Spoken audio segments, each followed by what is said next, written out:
வணக்கம். Welcome to கதை திரட்டு audio books. இந்த வீடியோவில் நம்ம என்ன கதை கேட்க போகிறோம்னா, வெண்பனி மலரே கதையின் நிறைவு பகுதி. நம்ம சேனலை இதுவரைக்கும் சப்ஸ்கிரைப் பண்ணாதவங்க சப்ஸ்கிரைப் பண்ணுங்க. பக்கத்தில் இருக்கிற பெல் ஐக்கானை கிளிக் பண்ணி ஆல்ங்கிற ஆப்ஷனை ப்ரெஸ் பண்ணுங்க. ஸோ தட் நான் போடுற கதைகளை உடனுக்குடனே நீங்கள் கேட்கலாம். வாங்க கதைக்குள்ளே போகலாம். அந்த செய்தி வந்த நிமிஷத்தில் இருந்து அவள் அவளாக இல்லை. இதை எதிர்பார்ப்பு என்பதா, ஏமாற்றம் என்பதா, பயம் என்பதா சொல்லத் தெரியவில்லை. கிட்டத்தட்ட 1 வருட சிகிச்சை முடிந்து நாளை வருகிறாள். ஓரிரு முறை வீடியோ காலில் அவள் முகம் பார்த்தாலும் ஏனோ பெரிதாக பேச வாய்ப்பு கிடைத்ததில்லை தாரிணிக்கு. பெரும்பாலும் அப்சர்வேஷனில் இருப்பாள், அல்லது தொலை தொடர்பு சிக்கலோ எதுவோ தாமதமாக பதில் வரும். இங்கிருந்து சென்றதை விட நிறைவான தோற்ற பொலிவோடு நின்றவளை பார்த்து மகிழ்ச்சிதான் உண்டாகி இருந்தது. மீண்டும் அவளை பார்க்க போகிறோம் என்பதே தாரணிக்கு நெகிழ்ச்சியாக இருந்தது. அதுவும் முதல் பிரசவத்தில் தன் அருகில் ஆச்சரியமும் குறுகுறுப்புமாய் உட்கார்ந்து கிடந்த தங்கை, வயிற்றில் கை வைத்து கை வைத்து குழந்தை பிறழ்வதை அணு அணுவாய் ரசித்து குதூகலித்த பெண்ணை மனது இப்போது அதிகமாய் தேடியது. மாலையானால் அப்பாவோடு வீட்டுக்கு வந்து விடுவாள். வெந்நீர் வைத்து காலுக்கு ஒத்தடம் கொடுத்து அதற்கு பரிசாக வயிற்றில் தலை வைத்து கொண்டு, பாப்பா தூங்குதா தாருக்கா, பொரண்டு படுக்கவே இல்லையே என்று மூக்கால் அழுது கொண்டு கேட்பாள். இந்த அந்யோன்யத்துக்காக, அன்பிற்காக வெகுவாய் ஏங்கினாள் இப்போது. தகப்பனும் இல்லாமல் குழந்தையையும் இழந்து தங்கையும் தள்ளிப்போய் இந்த 2வது கர்ப்பம் அத்தனை வெறுமைகளை உண்டாக்கி இருந்த போதிலும், அழகான ஆண் குழந்தை பிறந்த போது அத்தனை வலிகளும் காணாமல் போயிருந்தது. நீயாவது அம்மா கூட கடைசி வரை இருப்பல்ல என்று கேட்டு குழந்தைக்கு முதல் முத்தத்தை வைத்த போது சம்பத்தே தன்னை கட்டுப்படுத்த இயலாமல் கண்ணீர் விட்டு விட்டான். இன்னும் துலங்க விடியாத அதிகாலையில் அவர்கள் வந்து இறங்கினார்கள். நிறமும் வனப்பும் அழகும் என்று நிறையவே மாறியிருந்தாள் யயாதி.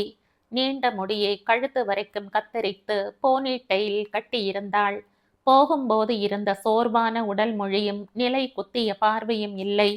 தாரணி ஓடி வந்து தங்கையை கட்டிக்கொண்டு ஆவேசமாக அணைத்து அழுது கன்னத்திலும் நெற்றியிலும் முத்தமிட்ட போது யயாதி அமைதியாக நின்றாள்.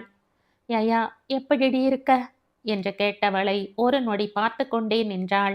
நீண்ட நாள்கள் கழித்து பார்க்கின்ற சந்தோஷமா, அல்லது அனைவரையும் மீண்டும் சந்தித்த அதிர்வா? அவளின் கண்மணியின் கோலங்கள் தாரணியின் முகத்தின் மீது திசையற்று நகர்ந்தது. யயா, யயாதியின் கன்னத்தை தன்னை நோக்கி திருப்பி பார்க்க செய்தாள். உற்று பார்த்து கொண்டே நின்றாள். அந்த பார்வை சில நிமிடங்களை கடந்தும் தொடர தாரணிக்கு எதுவோ சரியில்லை என்று தெரிய பயந்து போய் நிவ்யாவை நிமிர்ந்து பார்த்தாள். அக்கா என்று அழைத்தாள் யயாதி. அந்த அழைப்பே தடுமாற்றத்தை எல்லாம் களைந்திருக்க தங்கையை கட்டிக்கொண்டு அழ ஆரம்பித்திருந்தாள் தாரணி. தாரணி, கிட்டத்தட்ட 30 மணி நேரம் பயணம், ரெஸ்டே இல்லாம வந்திருக்கோம், ரெஸ்ட் எடுத்துட்டு பேசலாம் என்ற நிவ்யா கூறவும் தன்னுடைய தவறு புரிய அவசரமாக தங்கையை அழைத்து கொண்டு அறைக்குள் சென்றாள். நிவ்யாவும் சாஜித்தும் ஹோட்டலுக்கு கிளம்பியவர்கள் ஓய்வு எடுத்துக்கொண்டு அவர்களே காலையில் வருவதாக சொல்லிவிட்டு விடை பெற்றிருந்தார்கள். எதுவும் பேசாமல் கட்டிலில் ஏறி படுத்து கண்களை மூடிக்கொண்டாள். பக்கத்தில் தொட்டிலில் இருந்த குழந்தையை திரும்பியும் பார்க்கவில்லை. ஒரு கழித்து படுத்து கைகளை தலைக்கு அடியில் கொடுத்து கண்களை மூடிக்கொண்டவளை பார்த்து அதிர்ந்து சம்பத்தை திரும்பி பார்த்தாள். என்னங்க, எதுவுமே கேட்காம அவ பாட்டுக்கு போய் என்னாச்சுங்க அவளுக்கு? தாரணிக்கு பதட்டமாக இருந்தது. மனைவியின் கைகளை பற்றி கொண்டு அறையை விட்டு வெளியில் அழைத்து வந்தான். ரெஸ்ட் எடுக்கட்டும் தாரணி, அண்ணனும் அண்ணியும் வந்து பேசுவாங்க, பொறுமையா இரு. யயா ஒன்றும் சலவைக்கு அனுப்பின துணி இல்லை, அழுக்கோடு போயிட்டு பளிச்சுன்னு நாம எதிர்பார்த்த மாதிரி வெளியே வர்றதுக்கு. பொறுமையா இரு, உள்ள போய் அவ கூட படுத்துக்க. விடியல் கண்டிப்பா நம்மோட பல கேள்விகளுக்கு விடையை தரும். மென்மையாக மனைவியின் கன்னம் தட்டி சொல்லிவிட்டு போனான். இருட்டோடு விடியல் கலக்க ஆரம்பித்திருந்தது. காரை அருகில் இருந்த மரத்தடியில் பார்க் செய்துவிட்டு வைகரை திறந்திருந்த வாசல் கதவை மெல்ல தட்டி ஒலி எழுப்பிவிட்டு தயக்கத்தோடு நிற்க சம்பத் வந்து அழைத்து கொண்டு போனான். ஏற்கனவே வந்திருக்கிறான் தான். ஆனால் இந்த முறை மனமும் உணர்வும் அவளை தேடியது. நீண்ட நெடிய காத்திருப்பின் கடைசி தருணத்தின் பரபரப்பை அவன் முழுவதுமாய் உணர்ந்தான். ஹாலில் நிவ்யாவும் சாஜித்தும் அமர்ந்திருக்க, சமையலறையில் இருந்த தாரணி வெளியில் வந்து வரவேற்பு செய்துவிட்டு போனாள். அவசரமாய் அத்தனை பேரின் முகங்களிலும் நடத்திய ஆராய்ச்சியில் தாரணியின் கண் சுடரின் வீக்கம் அவள் அழுதிருக்கிறாள் என்று சொன்னது. அவசரமாய் எதையை தேடி ஓடியது கண்கள். அரவமே இல்லை. பரஸ்பரம் அறிமுகம் செய்து வைத்தான் சம்பத். சம்பிரதாய பேச்சுக்களில் வைகரைக்கு ஆர்வமே இல்லை. நேற்றைய நாளை கொன்று இன்றைய நாளுக்குள் புகுந்துவிட அவன் இரவெல்லாம் தவித்த தவிப்பு அவன் மட்டுமே அறிந்தது. காதல் கதைகள் பேசி மடியில் கவிழ்ந்து தோளில் சாய்ந்து என்ற காதலுக்கான எந்த அடையாளமும் அவர்கள் அன்பில் இல்லை. அவள் மட்டுமே தன் காதலை தானே வளர்த்தாள், கொண்டாடினாள். அதை அவன் உணர்ந்தே இருந்தாலும் சூடுபட்ட பூனையாய் அவள் அன்பை ஏற்றுக்கொள்ள பயந்து தள்ளியே நின்றான். ஆனால் அந்த கண்ணில் அவனுக்கே அவனுக்கான பிரத்யேகத்தை அவள் பிரதிபலிக்கும் போது தன்னை மீறி தடுமாறி இருக்கிறான். மறுபடி மலர்ந்து மறுபடி உதிர அவனுக்கு தெம்பே இல்லை. ஆனால் எந்த நிமிடம் அவள் கடந்து போகிறேன் என்று கண்ணீரோடு சொன்னாளோ அந்த நிமிடம் அவனுக்குள் கிளைகளற்று நின்ற மரம் நொடியில் வேர் பிடித்து பூத்து காய்த்து பரவசப்பட்டு நின்றது. அதை அவளுக்கு உணர்த்திவிட அவன் தவிக்கிறான். கடந்த 2 வருடங்களாய் அவளை பார்க்காத போதும் பேசாத போதும் பட்டு போகாமல் இன்னும் குட்டி குட்டி கிளைகளாய் அவனுள் விரிந்து விருட்சமாகி நிற்கும் இந்த பெருங்காதலின் கதையை அவள் மடி சாய்ந்து பேசி சிரிக்க ஏங்கிக் கொண்டிருக்கிறான். யயா தூங்குறா வைகரை, நீங்க உட்காருங்க. சம்பத் சொன்ன போதுதான் தன்னுடைய செயல் அப்பட்டமாய் தன்னுடைய மனதை காட்டுகிறது என்று முகம் சிவந்தவனாக அமர்ந்தான். இயல்பான நல விசாரிப்புக்கு பிறகு கைகளை கட்டி அமர்ந்திருந்த நிவ்யா பேச்சை ஆரம்பித்தாள். யயாதியோட உடல்நிலையை பத்தி பேச போறோம். அந்த நேரம் நீங்க இங்க இருக்கணும்னு சம்பத் விரும்புறார்.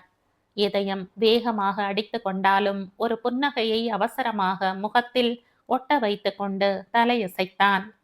எப்போதும் நம்முடைய நேர்மையான நம்பிக்கைகள் பொய்த்து போவதில்லைங்கிறதுக்கு யயாதிதான் உதாரணம். நம் கண் முன்னே அவள் பட்ட அத்தனை குற்ற உணர்வுக்கும் மன உளைச்சலுக்கும் விடுதலை கிடைச்சிருச்சுன்னு தான் சொல்லணும். இந்த ஆராய்ச்சிக்காக எங்களோட வாழ்நாள்ல மிக மிக நீண்ட நேரத்தை தந்திருக்கோம். இந்த ஆராய்ச்சி பற்றி மருத்துவ கவுன்சிலில் இருந்து எங்க முன்னாடி ஒரு கேள்வி வைக்கப்பட்டது. அது என்னன்னா, இப்படி நினைவுகளை அழிக்கிறதால என்ன பயன்? காலங்காலமா இதை அனுபவித்து கடந்து வந்தவங்க இருக்காங்க இல்லையா? நீங்க செய்ய போகிற ஆராய்ச்சியில் ஒரு மில்லினரின் மூளையில் இருந்து அவர் யாருங்கிறதை மறக்க வச்சுட்டா அவரோட சொத்துக்களை அபகரிக்கிறதுக்கு வழியாகிடும் இல்லையா? தான் விரும்பியவங்களுடைய நினைவுகளை வலுக்கட்டாயமா இன்னொருவர் கையாள இது வாய்ப்பாக அமையுமேனு பலமான விவாதம் வைக்கப்பட்டது. அதற்கு எங்களுடைய பதில் எல்லா கண்டுபிடிப்பும் நல்லதை நோக்கியே நிகழ்த்தப்படுது. மின்சாரம் தாக்கி இறந்து போகிறவர்களை பற்றி யோசித்தால் இப்போதும் நாம் சிக்கி முக்கி கல்லைத்தானே உரசிட்டு இருப்போம். இணையம் வளர்ந்தப்ப கூடவே சைபர் கிரைமும் தொற்றிட்டு வந்ததுதான்.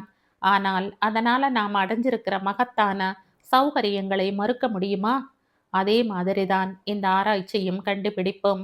சுமக்க முடியாத சிலதை மறக்க இயற்கை வச்சிருக்கிற ப்ராசஸ் தான் மறதி.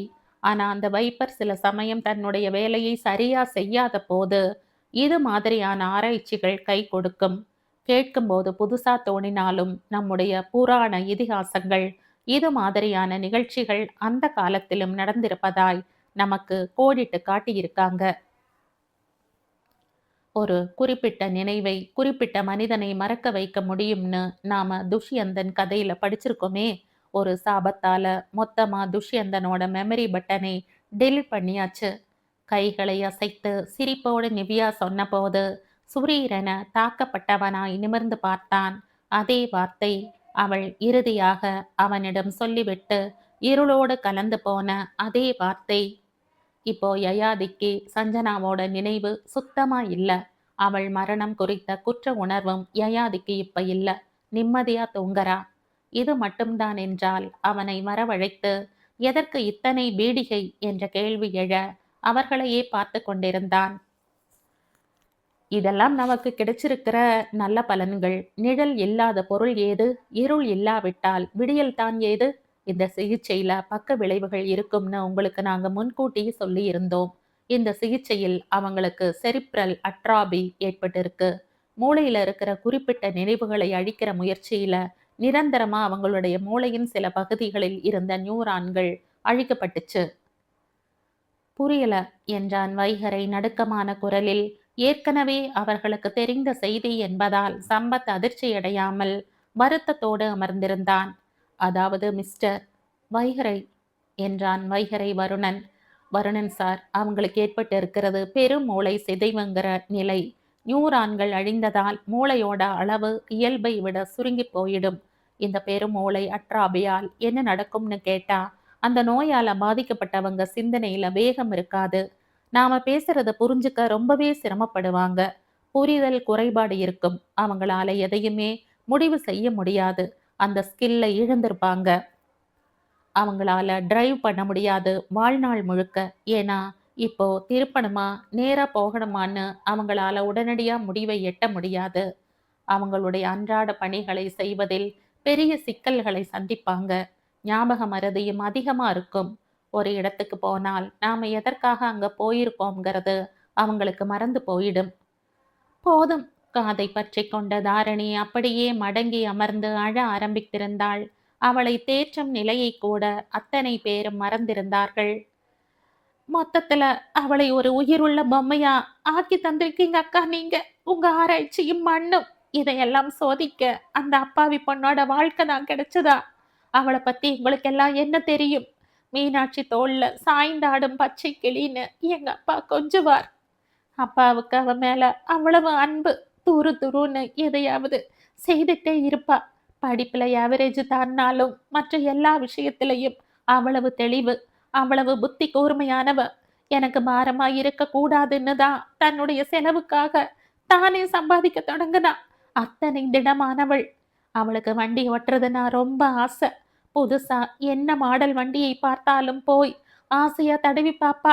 டிரைவிங் சேர்த்து விடுறேன் கத்துக்க, டூ வீலர் வாங்கி தரேன்னு எத்தனையோ முறை சொல்லி இருக்கேன். ஆனா நான் வேலைக்கு போயிட்டு வண்டி வாங்கிக்கிறேன்னு சொல்வாளே தவிர என்கிட்ட உதவி வாங்கிக்க மாட்டா. நெற்றியை கையில் தாங்கிக் கொண்டு தரையை பார்த்து கொண்டு அமர்ந்திருந்த வைகரையின் இதயம் நொறுங்கி இருந்தது.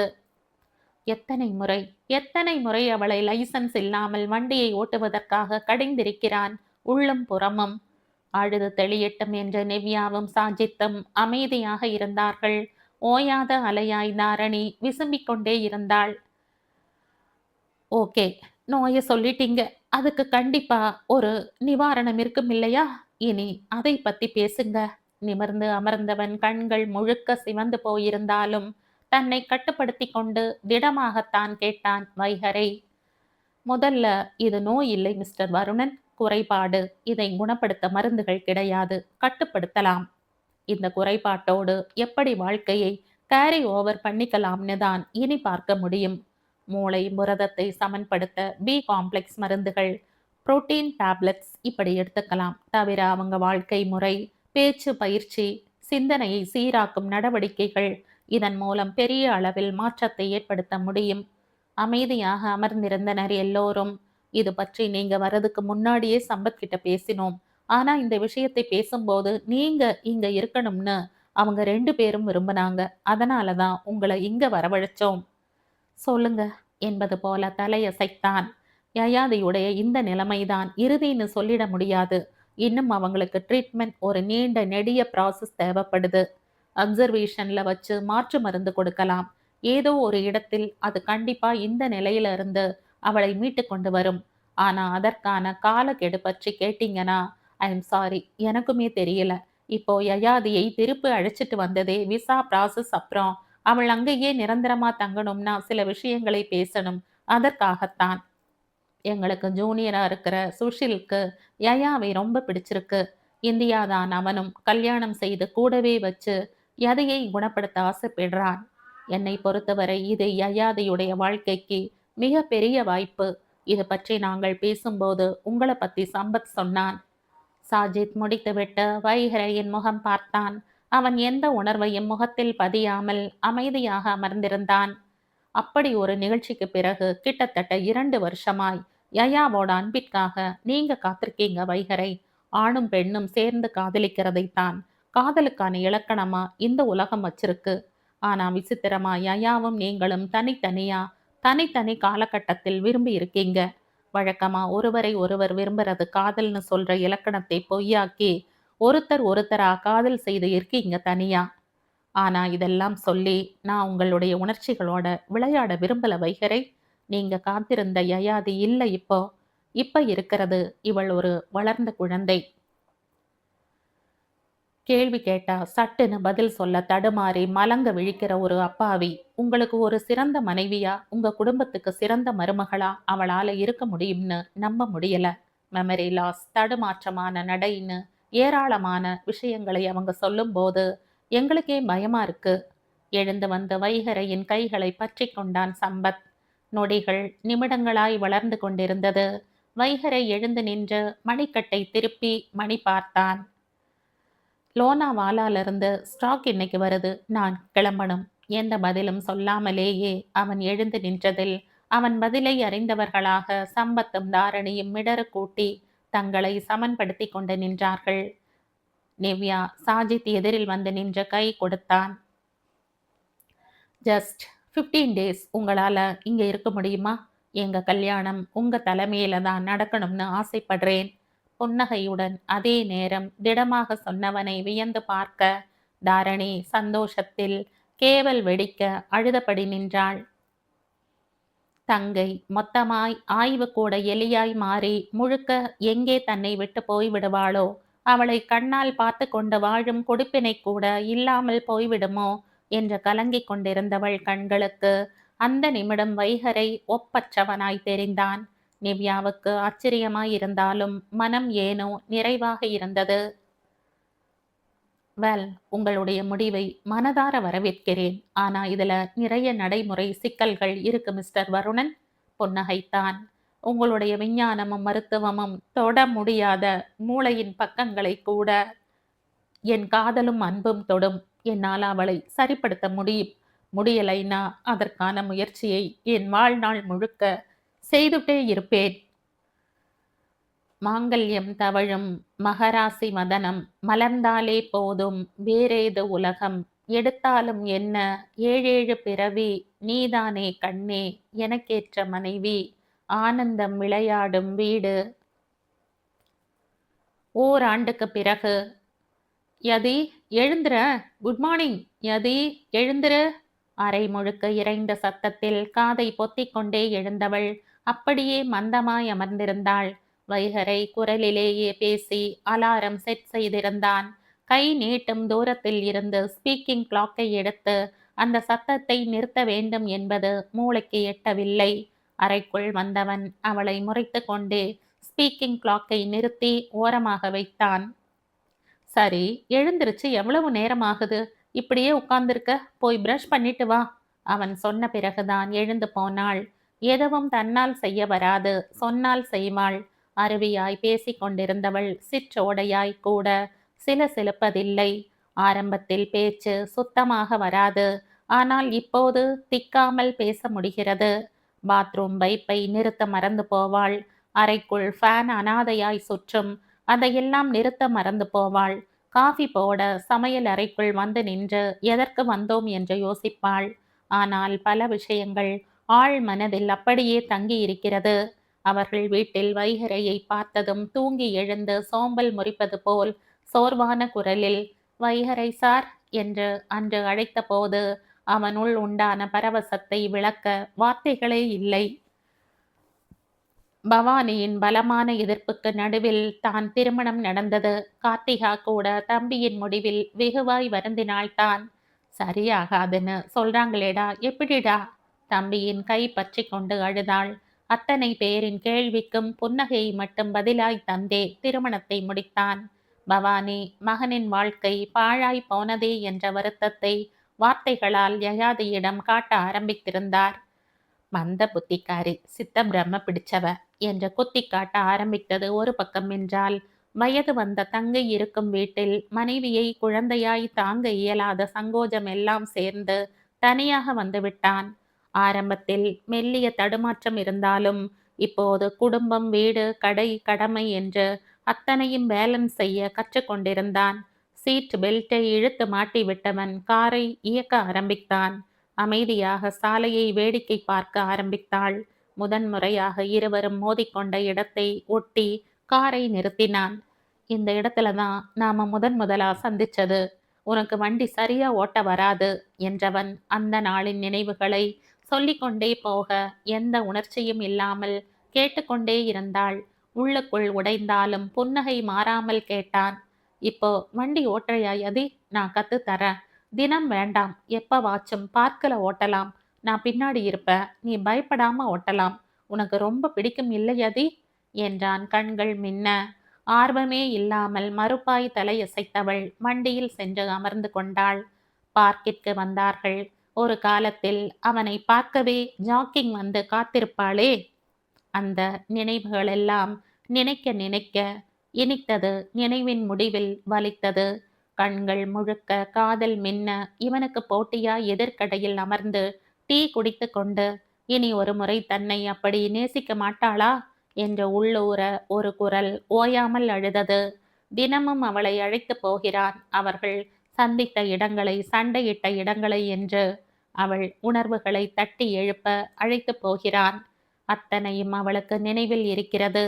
ஆனால் அந்த நினைவுகளை உயிர்ப்போடு வைத்திருக்கும் உணர்வுகள் தான் இல்லை. கண்கள் மின்ன அழுகையோ சிரிப்போ வரமாட்டேன் என்கிறது. அவனுக்கு பிறந்த நாள் வாழ்த்து சொன்ன கோயிலும் வெல்கம் பொம்மையாய் நின்ற ஷோரூம் என்று அத்தனை இடத்திற்கும் அழைத்து போனான் நாள் தவறாமல். அந்த செயல்களில் அவள் உணர்ச்சிகள் மீண்டதோ இல்லையோ, அவன் உணர்வுகள் உயிர்ப்பிக்கும். அவனுக்கே அவனுக்கான அந்த காதல் பார்வையையும் சிட்டிகை இதயத்தையும் அவள் கடத்திய நிமிடத்தையும் கண்கள் மூடி சிந்தித்து நிகழ்வான். அவன் அன்று நிராகரித்த காதல் இனி அவனுக்கு கிடைக்காது. அந்த ஏக்கம் அவனை கொல்லும். மாலை தாரணியும் சம்பத்தும் வீட்டிற்கு வந்திருந்தனர். அவர்கள் மகன் 1.5 வயதில் பூ பந்தாய் வீடு முழுவதும் தவழ்ந்து கொண்டிருந்தான். காஃபி போடுகிறேன் என்று உள்ளே சென்றவளை 20 நிமிடமாகியும் வெளியே காணோம். பயந்து போய் எழுந்த தாரணியை கை காட்டி தடுத்தான். அவளே போடுவா, அண்ணி இருங்க என்றவன் சோஃபாவில் அமர்ந்தபடி சமையல் அறையை எட்டி பார்த்து பேசினான். எதி பால் காஞ்சிடுச்சு, வாசனை வருது, அதுல சர்க்கரையை போடு. சர்க்கரை டப்பா எதுன்னு தெரியாம தானே நிக்கிற? ப்ளூ கலர் மூடி போட்டு இருக்கிற டப்பாவை எடு. அதன் மேல் மூடியில சுகர்னு எழுதியிருக்கா? நேரம் எடுத்து ஆமாம் என்ற பதில் வந்தது. ஓப்பன் பண்ணி 3 ஸ்பூன் சர்க்கரையை எடுத்து போடு. கண்ணில் பார்க்காமல் அவளை இயக்கி கொண்டிருந்தான். உண்மையாகவே காஃபி சுவையாகத்தான் இருந்தது. இதற்கே சோர்ந்து போனவள் போல் தன் எதிரில் இருப்பவர்களை பற்றி பிரக்ஞை இல்லாமல் வைகரையின் தோளில் முகம் பொதித்து கொண்டாள். குட்டி தலையணையை எடுத்து போட்டு அதில் தலை வைத்து படுக்க சொன்னான். மறுப்பு காட்டாமல் படுத்து கொண்டாள். உங்களுக்கு உங்களுக்கு இந்த வாழ்க்கை பிடிச்சிருக்கா? நிஜமா சொல்லுங்க. அழுகை வெடிக்கும் குரலில் தாரணி கேட்டாள். உள்ளங்கையை பார்த்தபடி சற்று நேரம் அமைதியாக அமர்ந்திருந்தான். சராசரி மனுஷனா தன் இணையுடைய உணர்ச்சிகளுக்காக நானும் ஆசைப்படுறேன். அந்த உணர்ச்சி பச்சையா காமம் இல்ல. அந்த உணர்வில் எது என்னை ஏமாத்தினதே இல்லை என்றான் அவர்களை நிமிர்ந்து பார்க்காமல். அதற்கே அவன் கன்னங்கள் செந்தாழம்போவாய் சிவந்து போனது.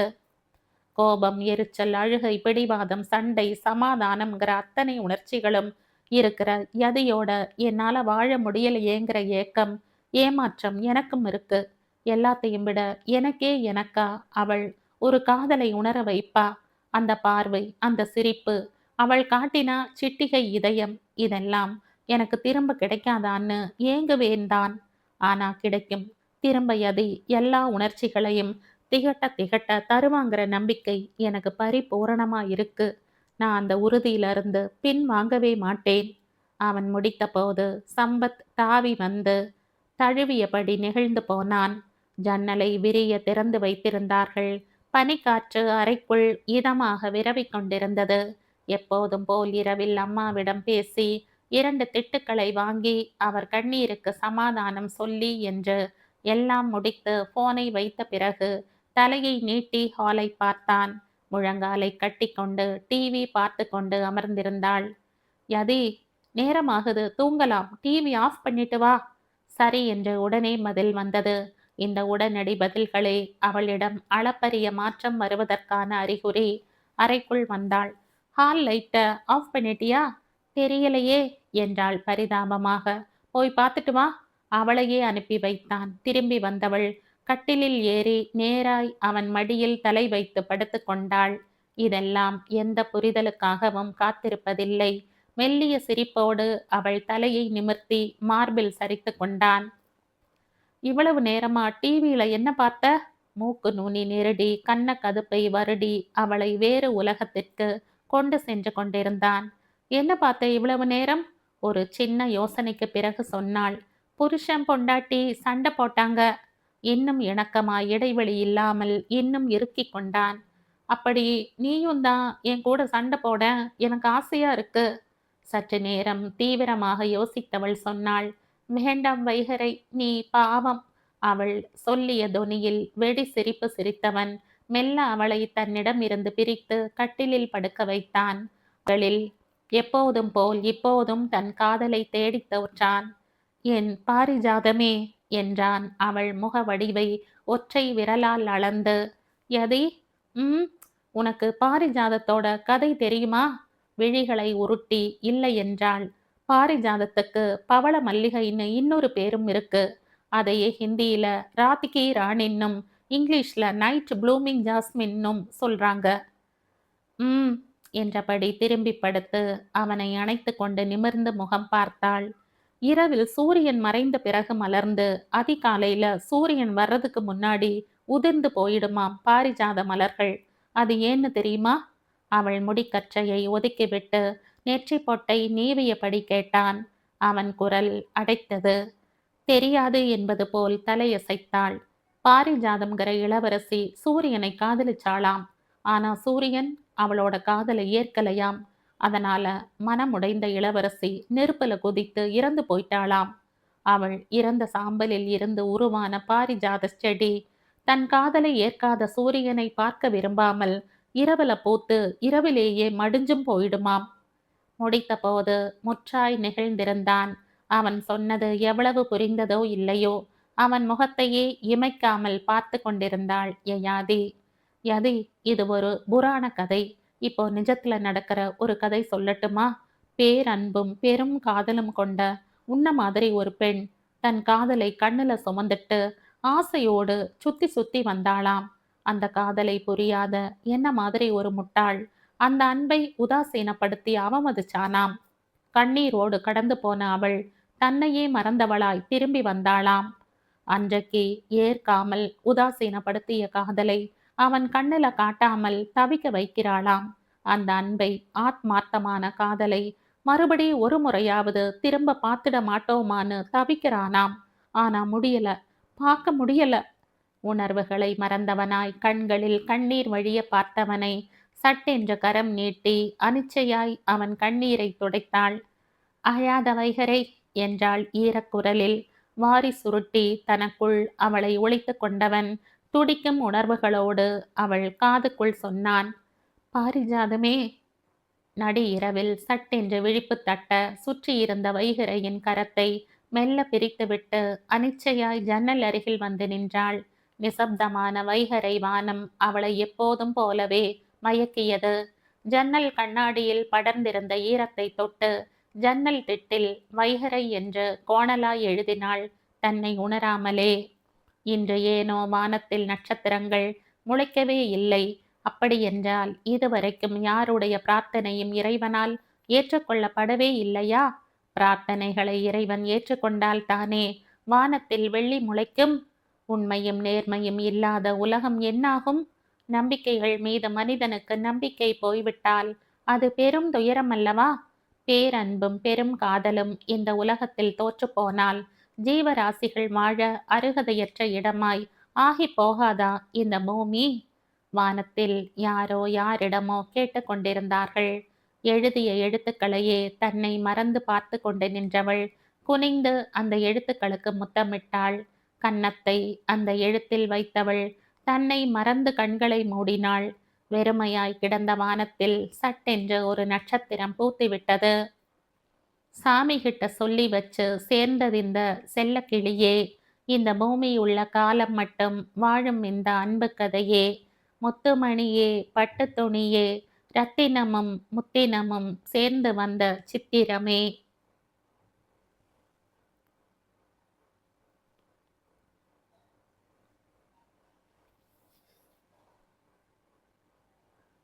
இதோடு இந்த கதை முடியுது. இந்த கதை உங்களுக்கு பிடிச்சிருந்தா லைக் பண்ணுங்க, ஷேர் பண்ணுங்க, சப்ஸ்கிரைப் பண்ணுங்க.